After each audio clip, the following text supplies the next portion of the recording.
এসো এসো এসো, বসো।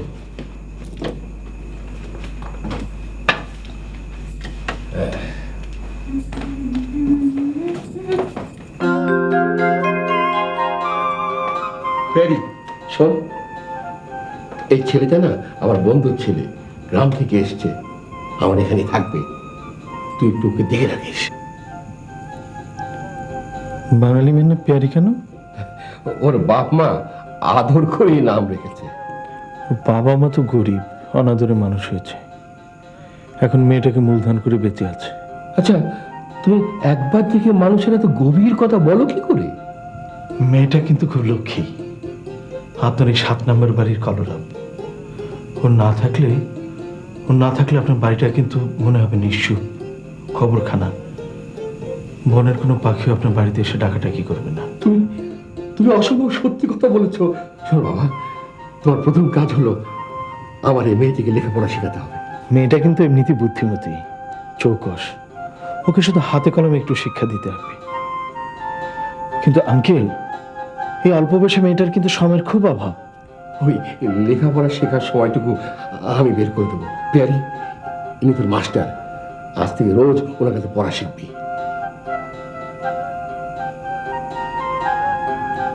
এই মেয়ে, মাথায় কাপড় দাও। আঙ্কেল বলে আজ থেকে আমি তোমার মাস্টার, তারপরে হা করে দাঁড়িয়ে রইলে? শিক্ষাকে সম্মান না করলে তো তোমার লেখাপড়া হবে না। মাস্টারকে সম্মান করো।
আবার কোন ঝামেলা বাড়িতে নিয়ে এলে বলো তো?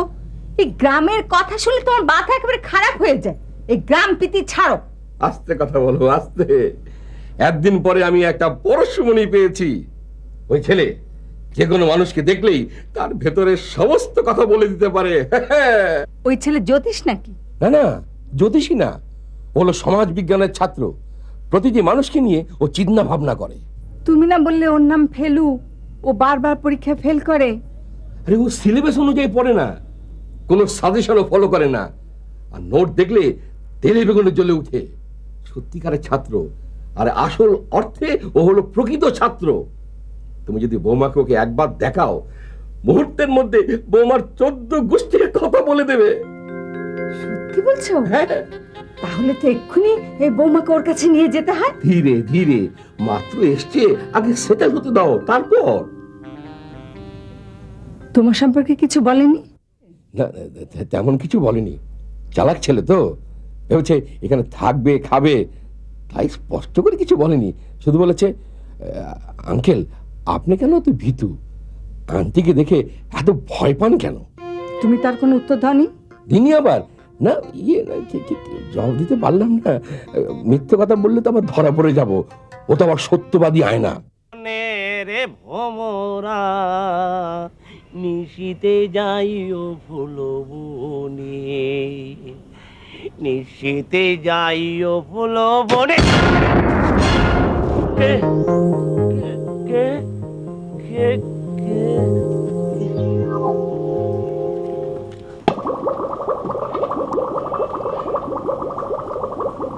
আমি তোর বাপ, কোন রকম শব্দ করবি তো একেবারে ঝাঁঝরা করে ফেলবো। চল কই? চল ভেতরে চল। ভেতরে ভেতরে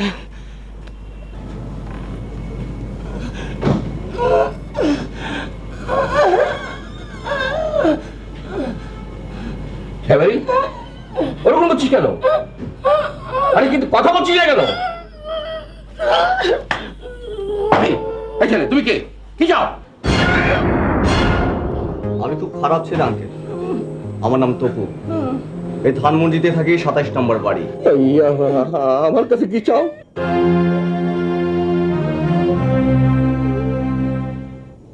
এই রাতটুকুর জন্য আমাকে আপনার বাড়িতে শেল্টার দিতে হবে।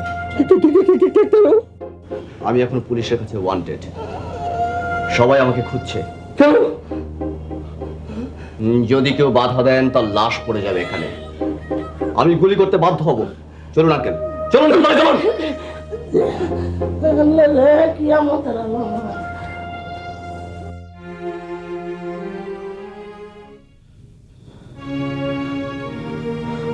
আমাকে মারবেন না প্লিজ, আমি তো নতুন, এই আমাকে ছেড়ে দিন।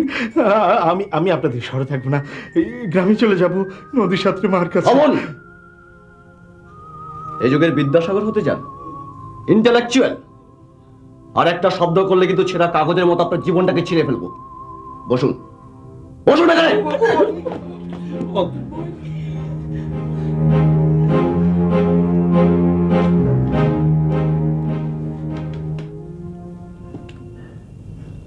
এখান থেকে কেউ ওঠার চেষ্টা করবেন না, কোন রকম শব্দ হলে কিন্তু আমি গুলি করতে বাধ্য হব। বাবু ভাই, আপনি আমাকে চেনেন তো? আপনি আমাদের বড় ভাই। সরি, দারুণ বিপদে পড়ে আপনাদের এখানে শেল্টার নিতে হলো। ভাবিকে একটু ডাকুন। ডাকছি ডাকছি। রিঙ্কি রিঙ্কি রিঙ্কি রিঙ্কি রিঙ্কি রিঙ্কি।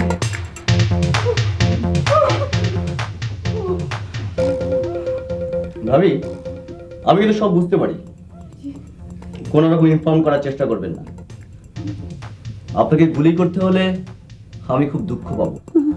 না না, আমি কাউকে কিছু বলবো না, কাউকে কিছু বলবো না। ভাবি, আপনার জ্যাঠামণি পুলিশের একজন নাম করা ডিআইজি, যে কোনো আসামি দেখলেই আপনাদের রক্ত লাফলাফি করে। কোন রকম চালাকি করার চেষ্টা করবেন না। আপনি এখন যান। হ্যাঁ বাবা, যাও যাও। যান এখান থেকে। Thank you thank you thank you.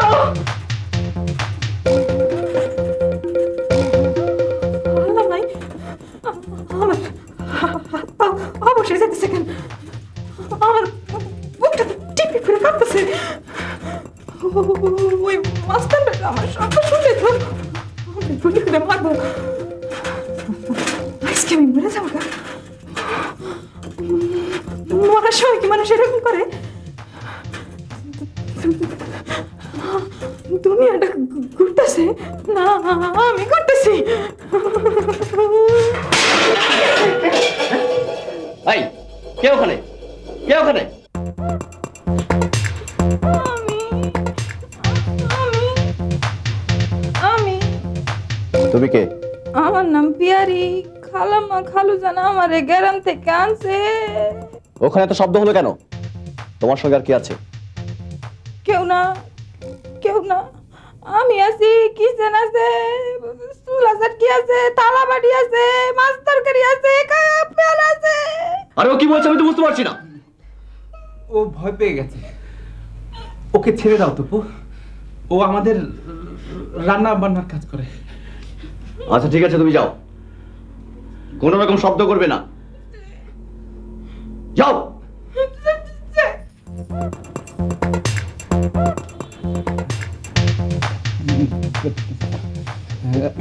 আরেকটা কথা বলি তপু, বলুন। আমার বাবা ডায়াবেটিকের রোগী, নানা রকম ওষুধপত্র খেতে হবে।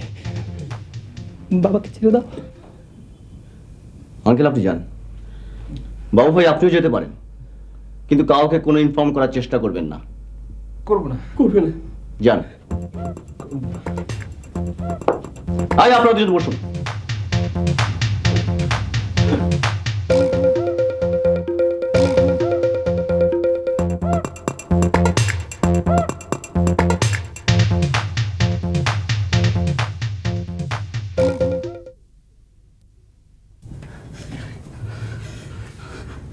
আজকাল মানুষের কোনো দাম নেই, এগুলো সহ্য করে থাকতে হবে।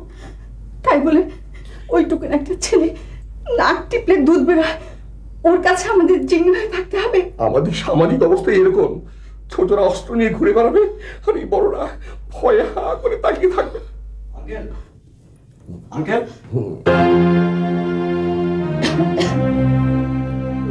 আমাকে নিয়ে আপনারা তো কি ভাবছেন? আমি কি আপনাদের কোনো ক্ষতি করেছি? কোনো ক্ষতি করেনি, কোনো ক্ষতি করেনি। আমার এই 7 নম্বর বাড়ির একটা সুখ্যাতি আছে, এখানে যে কোনো লোক আসলে আশ্রয় পায়। আমি অত শত বুঝি না, আমার সঙ্গে যদি কেউ বিচ্ছেদ করে তার লাশ পড়বে। আন্টি নিশ্চয়ই আমাকে একজন খারাপ ছেলে ভাবছেন। না না না, তুমি খুব ভালো ছেলে, তুমি তো আমার বাবুর মতনই। প্লিজ আন্টি প্লিজ, মিথ্যে কথা বলবেন না। আই হেট মিথ্যে কথা। আমি আছি, আমি থাকবো, আমার সময় সুযোগ মতো চলেও যাব, কিন্তু আমাকে নিয়ে এত গসিপ করবেন না।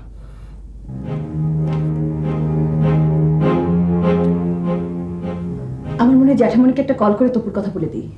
না না না না, তপুকে আমি চিনি, খুব ডেঞ্জারাস ছেলে, হাসতে হাসতে মানুষকে খুন করে। তাই বলে আমরা ওই ছেলের কাছে জিম্মি হয়ে থাকবো? আমার মনে হচ্ছে একটা প্রতিবাদ করা উচিত। তোমার প্রাণের মায়া না থাকলে তুমি প্রতিবাদ করতে পারো। বাবু ভাই, বাবু ভাই, এই রে, মনে হয় তোমার সব কথা শুনে ফেলেছে। আচ্ছা তুমি তো কথা বলো কেন? হ্যাঁ, এত কথা বলার কি আছে? বাবু, আমার মুখে একটা স্কচ টেপ লাগিয়ে দাও। তাই দেব, এখন মুখটা আপাতত বন্ধ করে রাখি।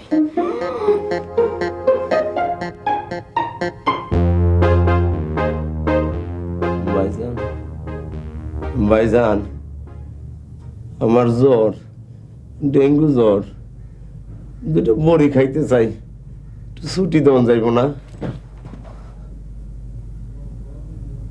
শরীর তো ঠান্ডা। বাইকটা ঠান্ডা, ভিতরটা গরম, এইটাই ডেঙ্গু জ্বরের লক্ষণ। আমার সঙ্গে আর কি মিথ্যে কথা? ওকে মারবেন না প্লিজ।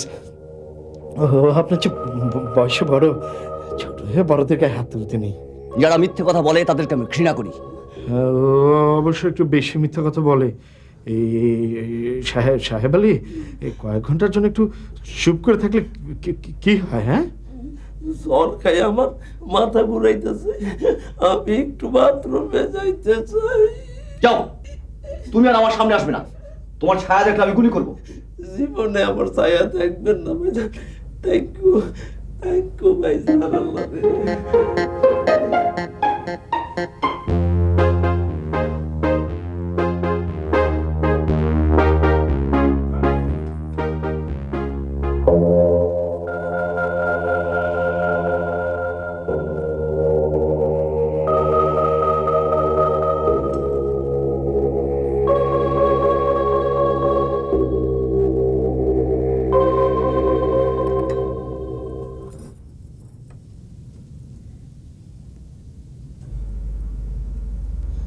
রাত কয়টা বাজে?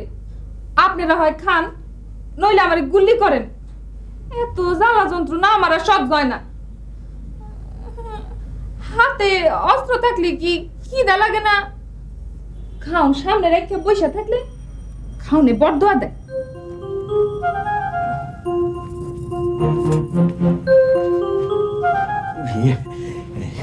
পিয়ারি কিন্তু সত্যি কথা বলেছে।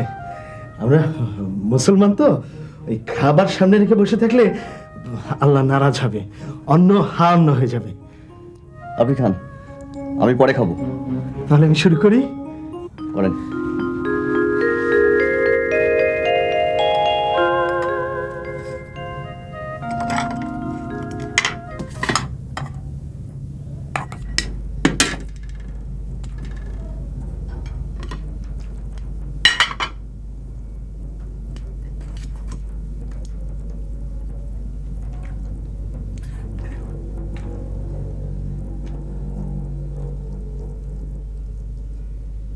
আমি কি নানি দাদির গল্প শুনছি? বাংলাদেশের মেয়েরা কি এখনো পুরুষদের জন্য অপেক্ষা করে, না খাইয়ে নিজেরা খায় না? 97 সালেও কি কথা বিশ্বাস করতে হবে?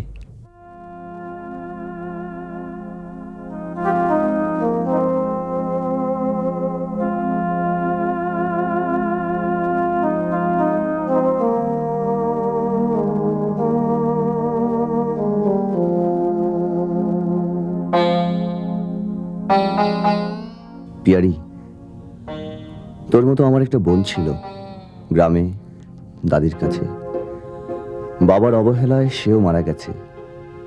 আমি তো এখন পালিয়ে বেড়াচ্ছি। আমার কাছে তোকে সুখী করার মতো কিছু নেই রে। এই ঢাকা শহরের মানুষ বড় বেশি টাকার পাগল। এই 10,000 টাকা রাখ।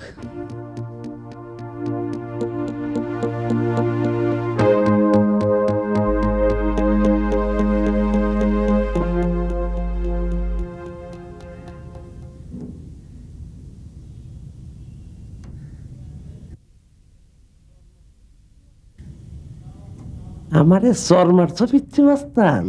তোমার কাছে অস্ত্র আছে, আমার কাছে অস্ত্র আছে, দেশি অস্ত্র, যার নাম বান্দরওয়ালা। বান্দরওয়ালা, তুই কারিশমা দেখা।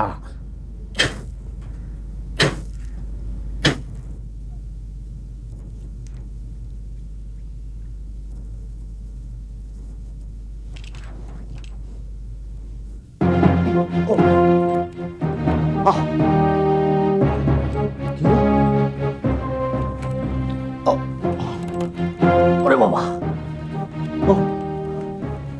হাই, আপনার কাছে এন্টি অ্যালার্জি ট্যাবলেট আছে? এন্টি অ্যালার্জি ট্যাবলেট নেই? এত রাত্রে ট্যাবলেট পাবো কোথায় বলেন তো? আপনার কাছে থাকলে দিন, নাহলে ওই পিস্তলটা দিয়ে আমাকে একটা গুলি করে দিন। হাই, চুপ! মরঞ্জন করে শুরু হবো কেন? হ্যাঁ, হাই, ট্যাবলেট না দিতে বলে গুলি করবো। গুলি করেন, এই চুলখানি চাইতে ওই গুলি খেয়ে মারা অনেক ভালো।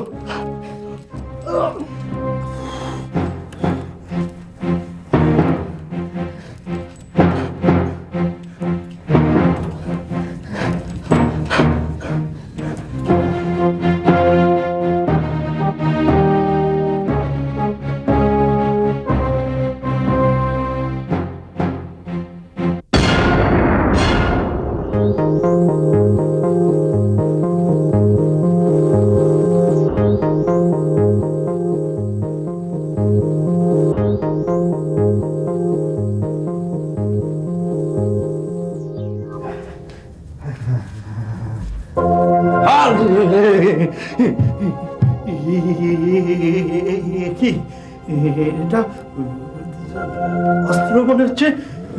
আপনি পেলেন কোথায়? এই তবু সাহেব দিয়েছি বুঝি? না। হ্যাঁ, তাহলে কোথায় পেলেন? আমি হন 7 নম্বর বাড়ির মাস্তান, কথা কইলে গুলি খাবেন। সে কি, এক মাস্তান গেল, আরেক মাস্তান এলো, আমি কি এখন সাহেব আলী মাস্তানের আন্ডারে থাকবো নাকি? না থাকতে পারলে লাশ পড়বে, কথা বন্ধ। কিন্তু ওই যে চুলকানিটা যে বন্ধ হচ্ছে না, এই অস্ত্রের কথা যদি এবারে কেউ জানে তাহলে ফাটা ফাইলিং করে ফেলাই দেবো। কেউ জানবে? কেউ জানবে না, কেউ জানবে না। আর যদি কেউ জানে, আমার লাশ পড়বে এখানে। Thank you.